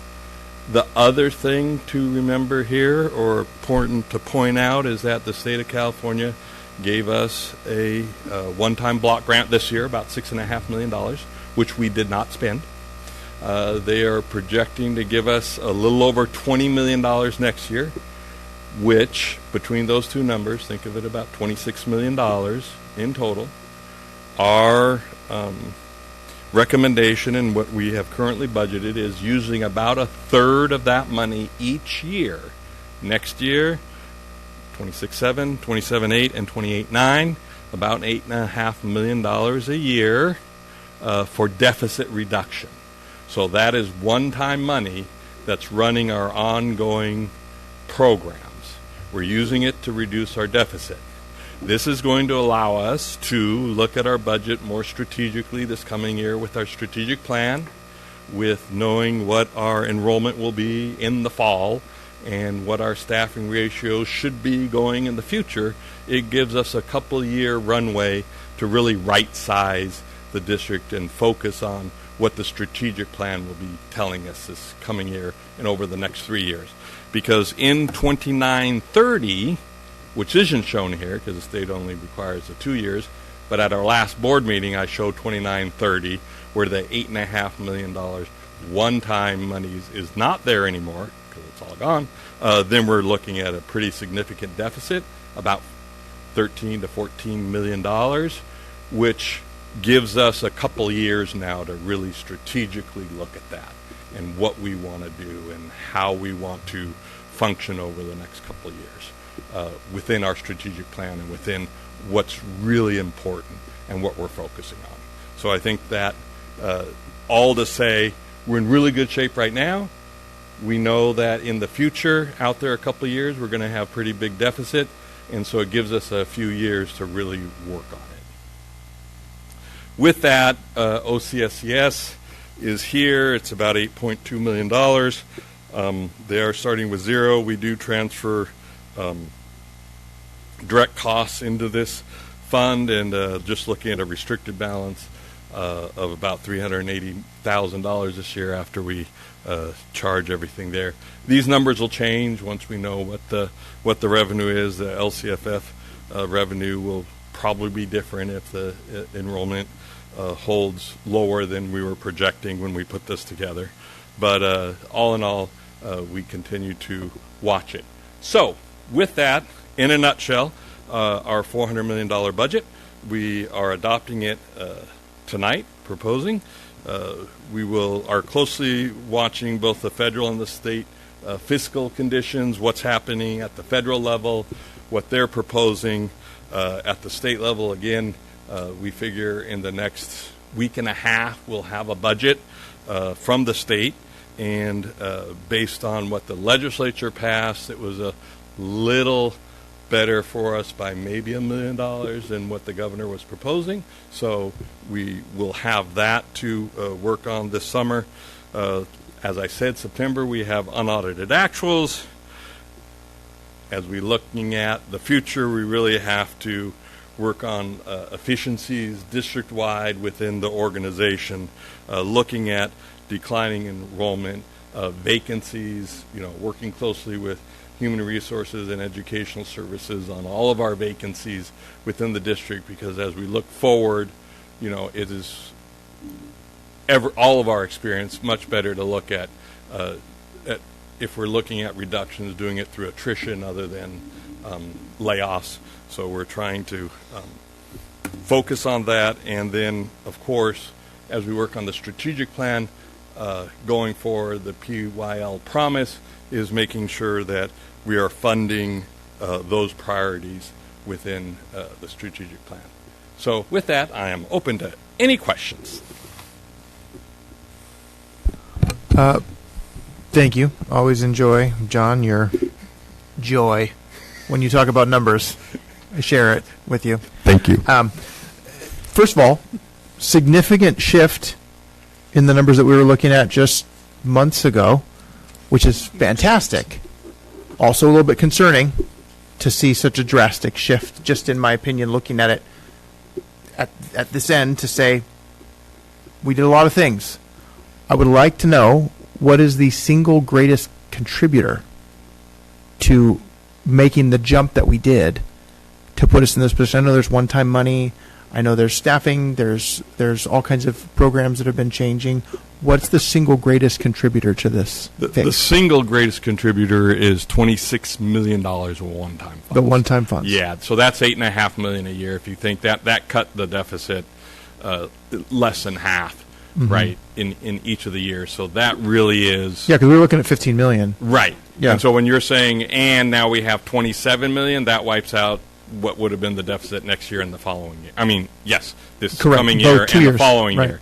And then beyond that, the district, and we did a contract with a consultant to look at our budget and look at it over the last 5 years and opine on where we were as of February, March, I think, what we looked at. And what we know about the district and what we know about how we've done it is we are fairly conservative in our budgeting, and we do end the year with a little bit more money in revenue limit and LCFF, a little less in expenses overall as we've had vacancies or we fill vacancies with long-term subs. Those are all savings that we don't take into account during the year on a regular basis. So that's called sort of conservative budgeting. So then we see, some millions of dollars dropping out on that. And if we look at the last 5 years, we see that. It's pretty consistent. Oh, yeah. We're a little bit better off. And when I say a little bit, remember 1% is $4 million in our Correct. budget. So if we're 2% better off, that's $8 million, plus another $8 million in one-time funds. That's those that gets us there. Sure. Yeah. No. I just want to make sure that clear, 'cause for people from the outside looking at this and saying like, we were $15 million in the hole. How did you come up with that? Right. So I think it's important to point that out and be very clear that this is where it comes from. In addition to that, you did mention that these numbers did not include the raises that we just gave. They do not. So what is that overall change? Just general numbers. I'm not holding you to it. $7.5 million for this year, and then an additional 2.5 next year for the following, on top of that. So about 9.5 ongoing, 9 I think ongoing. So we'll see those come up in the fall when we come back with unaudited actuals. So looking at this, it's not saying like, hey, we've got a windfall of $8.5 million. It's like we're even. Right. Yes. Yeah. That's where because I like to try and be conservative about it as much as possible to make sure that we're not overshooting and not feeling like, let's go. I'd much crazy. rather have 1% more left than 1% less left. Let's go 2%. Come on, John. I know. Yeah. Thank you. Appreciate that. I just want to make sure we try we to cleared be that. just a little conservative and end up with a little more instead of spending more than we thought. Yep. Which is how districts get in trouble. Yep. Absolutely. And the superintendent and I are very much in accord on all things budget, and I appreciate that and being able to bring in a fiscal advisor that looks at it and does and is works with FICMAT and is able to say, yeah, you guys are in pretty good shape right now, looking at where the budget is now as I now own this budget going forward. Yeah. Perfect. 100%. I just adopted it before. Now it's yours. It's all. It almost is. Almost it's all is. We got to vote. Yeah. I just want to say thank you, John, for being on the conservative side as we're looking at that. That is ideally where we should be. We should be conservative on the money coming in and very controlled on what's going out. So I like the balance there. So I appreciate that and you pointing it out to everyone. Yes. One more question, sorry. Just as you said that, thought. Do these numbers include the assumption that everything on consent was going to be passed tonight? Well, as I said, the raises are not included in this budget. Not the raises, everything else. Yes. Okay. So yes, the $95,000 that got tabled is part of the budget. I'm just making the point. Thank you, John. Yes, everything on consent was is in the budget. Yes. Great. All right. Any other questions? We'll take a vote. Okay. All those in favor? Aye. Aye. Motion carries 5-0. Thank you very much. Thank you, Dr. Papalardo. Okay. Now that we'll move to the 20.2, the EPA resolution. I have a motion and a second, please. I'll make a motion to approve the Education Protection Account, resolution number 2533. Second. Okay, we have a motion and a second. And Dr. Papalardo, you got back to your seat so fast. I did. I'm not going to present on this. And the resolution is there. It goes back to Prop 30 in 2012. The money was then expanded through 2030, and it's about $4.3 million that we have to state that we're using it for instruction, and this is what it is. That's great. And it's included in the budget. You already know the question before I ask it. I love that. And I love that it's being spent on instruction. Okay. All right. We'll take a vote. All those in favor? Aye. Okay, motion carries 5-0. Okay, now we're at 20.3. Motion second, please. I'll make a motion that we approve AB 1200-2756, Financial Disclosure Association of Placentia-Yorba Educators. Second. Okay, we have a motion by Mr. Frazier, second by Mrs. Blades. Before I turn it over again to Dr. Papalardo, Dr. Kim, do you have any comments? No, I appreciate the support, and I'm going to hand it to Dr. Papalardo because he really has all the background here.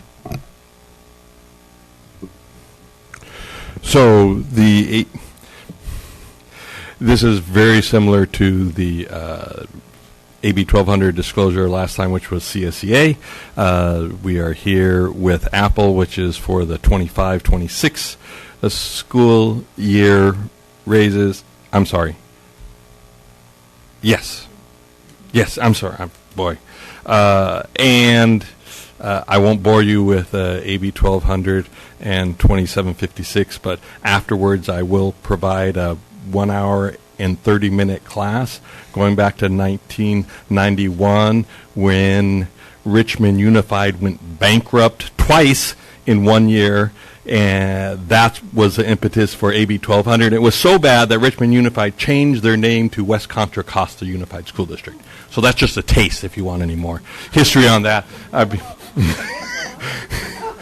That was 35 years ago. Yes, I was in education then, and yes, I knew people there. Anyway, so this is our disclosure, financial disclosure. As I stated, the money is in the budget in our fund balance. It is not included within the expenditures at this point, but we will do that. And this states that we can afford it. Can yes. afford to yes, pay and what the we're going to superintendent do. and I both agree. Great. All right. We'll take a vote. All those in favor? Aye. Motion carries 5-0. Okay, that brings us to human resources, and we'll need a motion first, please. I'll make a motion to approve the tentative agreement between the Association of Placentia Educators and the Placentia-Yorba Unified School District for the 25-26 school year. Second. Okay, motion by Mrs. Anderson, second by Mrs. Quintero. Before I turn it over to Mr. McGow, Dr. Kim, would you like to introduce?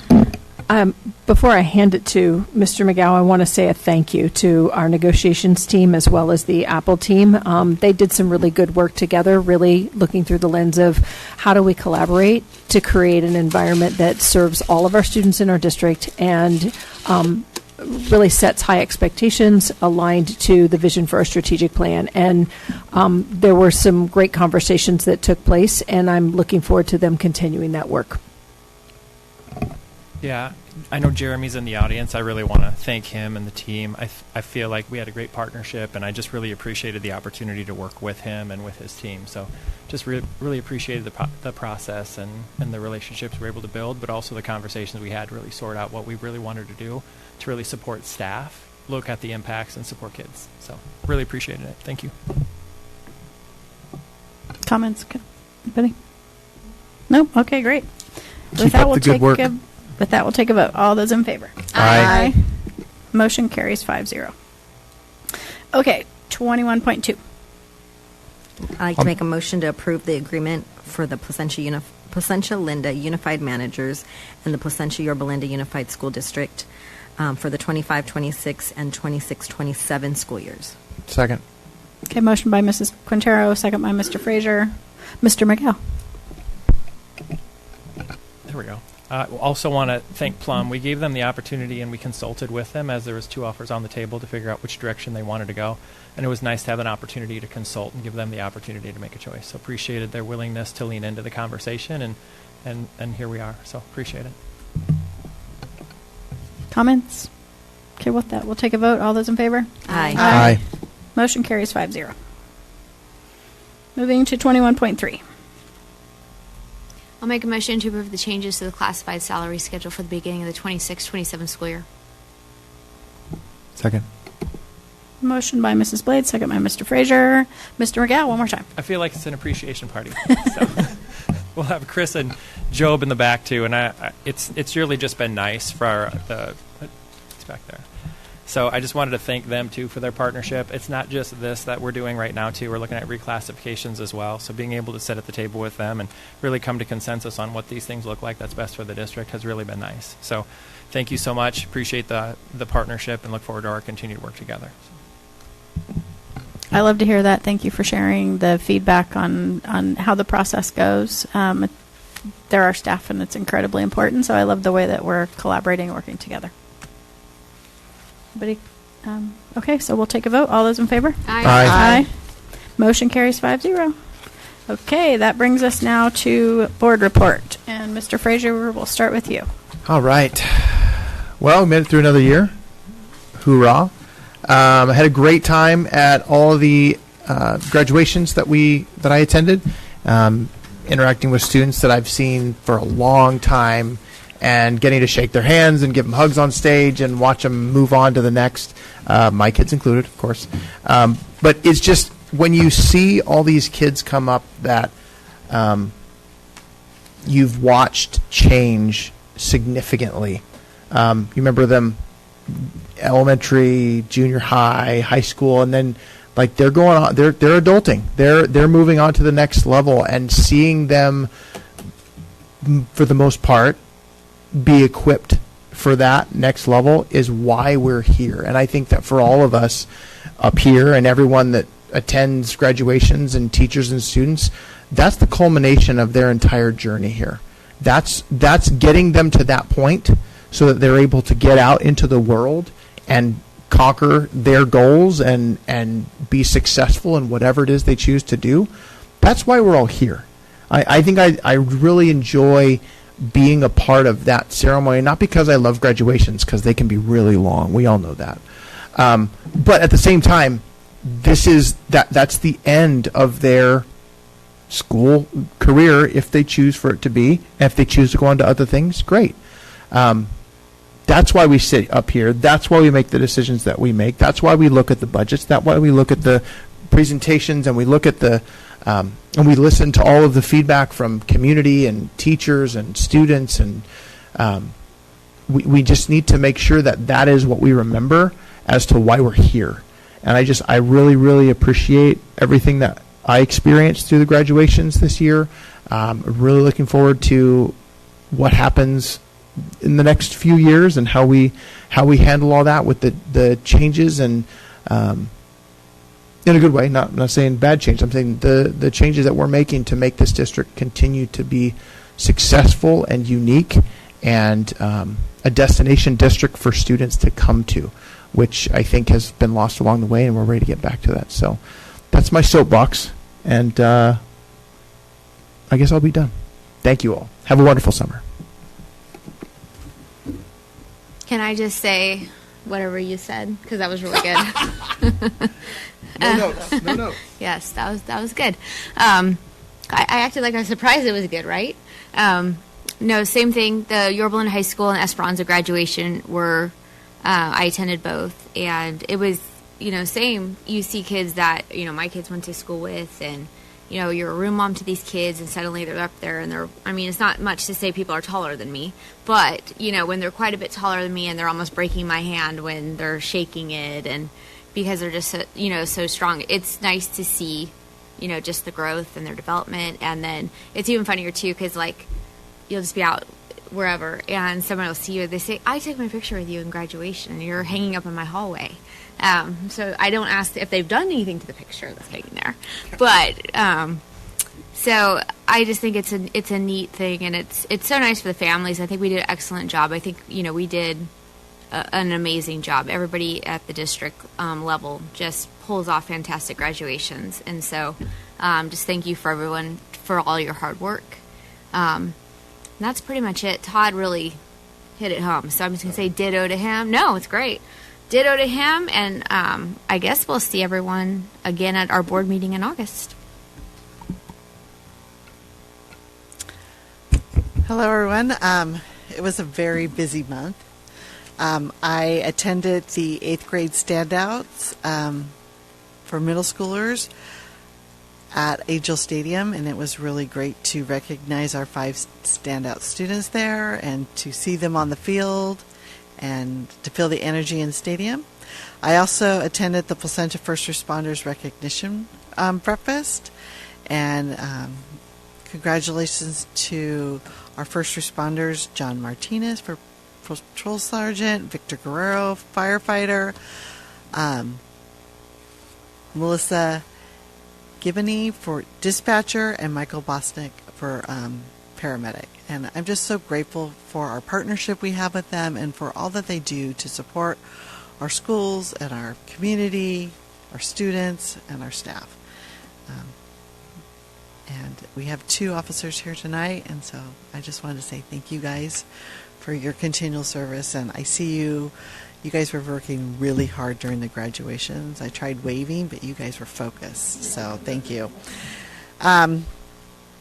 Also, we recognized them at our last board meeting, so I'll skip that. I attended the community honoree ceremony, And I love going to this because I get to hear firsthand the stories of all that our volunteers are doing in our schools to support our staff, our students, the community, and the difference they really make. And I'm just so grateful to all of them and for all of our many, many volunteers throughout the district that work so hard to make things wonderful at school, to be the little extra, the cherry on top. I also attended CNAC meeting, which is California's Nutrition Advisory Council, and our group, we finished up our ultra-processed foods thing, and we sent it to the state, the Department of Ed, and so they will, hopefully that will be a resource coming soon to all of our local school districts throughout California. I had a great time going to Yorba Linda, Valencia, El Dorado, and Esperanza senior nights to see the awards and to see all the amazing things that our students are doing. And besides that, to see the amazing partnership we have with our community. They were there in full spirit, giving our students scholarships and awarding them, and it's just really neat to see this connection of our community continually supporting our students throughout the district. And I saw many of the same faces at every event coming, and that really speaks volumes to what a broad support they are through our community. And of course, I loved all the great spirit of the class of 2026, them cheering each other on when they got awarded, and just their surprise and their excitement, and it was just a little taste of what graduation was going to be like. I also attended the Yorba Linda High School Jazz Concert, and so it was a great night performed by the Yorba Linda High School Jazz Band, the Jazz Choir, the Travis Fretch Middle School Jazz Band, and they also had 3 different professionals that came in and performed with the students, and it's such a great opportunity for students to collaborate and to work together with professionals that are working in the industry.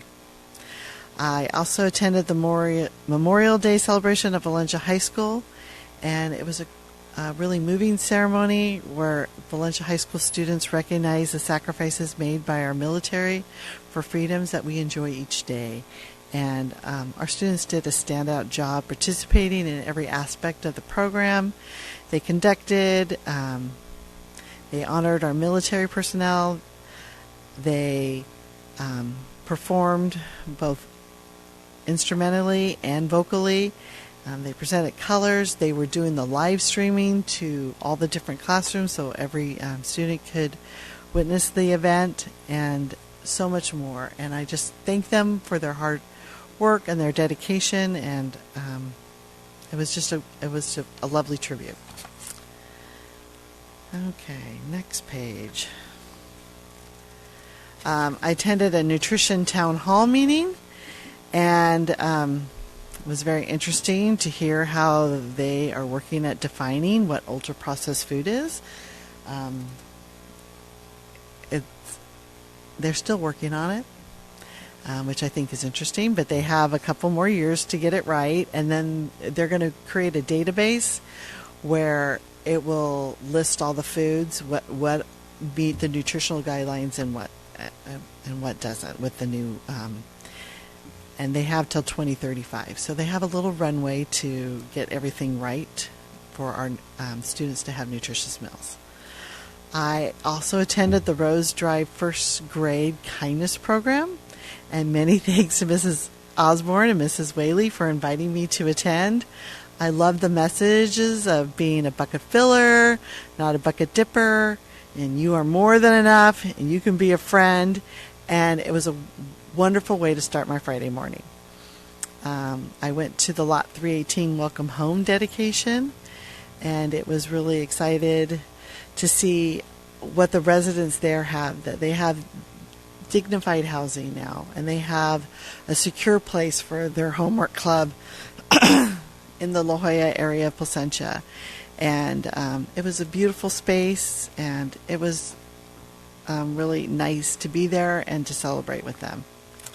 I went to the House of Blues to hear Chicken Nuggets on Tuesday, and it was really fun to be there in the room and to feel the students that were performing. They were so excited to be in the House of Blues, and they had such great energy, and they were smiling ear to ear. They were like tickled pink to be there, and it was really fun to be there and support them. And they had coaches there and teachers. It was really nice to see the community come out. Graduation ceremonies and promotions, I was able to attend 7 this year, but I would just really like to thank everybody that made these graduations possible. Our facilities group, our maintenance, security teams, our police, and our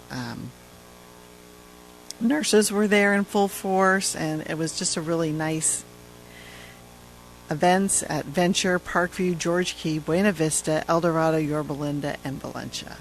And it was just an honor to be there, to shake the kids' hands, feel their excitement, and to run into lots of friends there.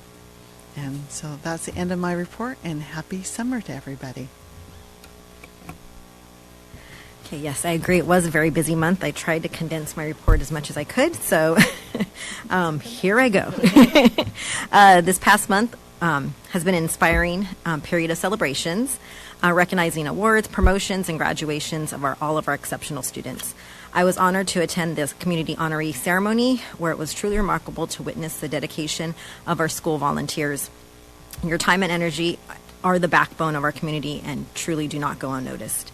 The musical talent in our district was also on full display at the Yorba Linda High School jazz concert with Travis Ranch Middle School, and as well as the Valencia Jazz Band Bash, which I attended with Dr. Perez as well. It was a nice dinner and entertainment evening, and it was really cool. It was like a lounge theme in the cafeteria. You almost forgot you were out of school, so it was really fun. Academic excellence was highlighted at the El Dorado and Valencia High School Senior Awards and Scholarship Nights. We are deeply grateful to all of our community partners whose generosity provided vital scholarships to this very much accomplished class. Another highlight was the teacher induction ceremony. Seeing our educators complete such a rigorous program ensures that PYL-USD continues to benefit from highly skilled, dedicated professionals. I was honored to introduce Orange County Superintendent Dr. Stephen Bean at the Reach Foundation's From the Inside event, which also featured insightful wisdom from our own seniors. I also had the privilege of attending 4 high school graduations, 4 middle school promotions, and the Venture Adult Transition graduation as well. These milestones solidify our commitment to providing a well-rounded, quality education for every single student. I also attended the Lot 318 opening ceremony, which was great to see all the community members there who help make it possible and who support the program, and as well as the House of Blues Chicken Nuggets on Tuesday, which was very fun. And so those are just some of the things that I did this month. I want to wish everyone a restful and relaxing summer. I hope everyone gets the rest and enjoys their family time as much as they can this summer and comes back next school year ready to go. Thank you. Well, going last, I don't have to explain so much because you all mentioned it, but it has been a really busy month. So I'll just go through just for visibility to show where I've been. Placentia First Responders Breakfast that was mentioned, the Avid Middle School Scholars Awards at Angel Stadium. I went to the CSBA Delegate Assembly meetings that we had in mid-May over a weekend. Also attended the Community Honoree Recognition event, the CNAC meeting. Our group is Breakfast Before the Bell, and we had some great progress on our implementation survey that we're doing for that we're going to be sending out to school districts, gathering information and best practices on those that have been through the implementation process, and getting those ideas that we can share with other districts around California. Esperanza Distinguished Scholars and the OCSBA seminar for the governor's proposed May revise. I also attended El Dorado Senior Awards, the school nutrition town hall that was mentioned, Valencia High School Senior Awards, and the induction showcase. I did see some of you at the district office retirement that wasn't mentioned, so I attended that. The EHS Esperanza Master Jazz Concert, again with the experts. It's amazing to hear them all play together with the students. The Memorial Day ceremony at Valencia High School, and Esperanza Senior Awards and Chicken Nuggets on Tuesday. Since the last board meeting, that was all right before the last board meeting because we didn't report out, I've attended 9 of the promotions and graduations. Venture Academy graduation where I was honored to accept the class on behalf of the board. Parkview Middle School, High School, promotion graduation, George Key School, Buena Vista Virtual Academy promotion, and El Camino Real High School graduation, where again I accepted the class on behalf of the board. Valadez Middle School promotion, Yorba Linda High School graduation, Valencia High School graduation. It's been a heck of a couple of weeks. I just want to say amazing job to all the student speakers that spoke at all of the graduations. They, the effort that they put into their speeches, the content, the way that their delivery, it was just fabulous. I'm always just blown away by how they get up there and just do that with ease to hundreds of people, thousands of people in the crowd. And this year we had heightened security measures because we want to make sure that our number one rule or our number one focus is school safety. So I appreciate the staff, Dr. Kim, really digging in and making sure that we had multiple layers of safety because that is our number one priority. So it was different for people that came to graduations this year than it's been before, but it was I think a really nice addition to it, and it made me feel like we had everything under control if anything were to happen. Thank you to all of our staff, our teachers, our support staff that get our students to this point. It is the culmination of their entire school career, and it's the last time that we have with them. And the work that goes in to them every single day, I just am so appreciative, and I just wanted to say thank you to everybody that plays a role. And then just one last thing as we roll into summer, there's been comments on we're attacking sports and attacking girl sports. I would like for us, and we passed a class this year on sports, and that had very little female sports mentioned in it. So I would love to have the staff look at equity in sports. What does it look like school to school? What does that look like boys to girls? What does it look like how we're spending money for each of those? And I would love to hear more about that when we return sometime in the fall. Yep, that would be great. And that's it for me. So, thank you, everybody. And we'll go with a motion to adjourn. I'll motion to adjourn the June 16th, 2026 Board of Education meeting at 8:37. Second. Okay, all those in favor? Aye. Aye. Motion carried. We're adjourned at 8:37.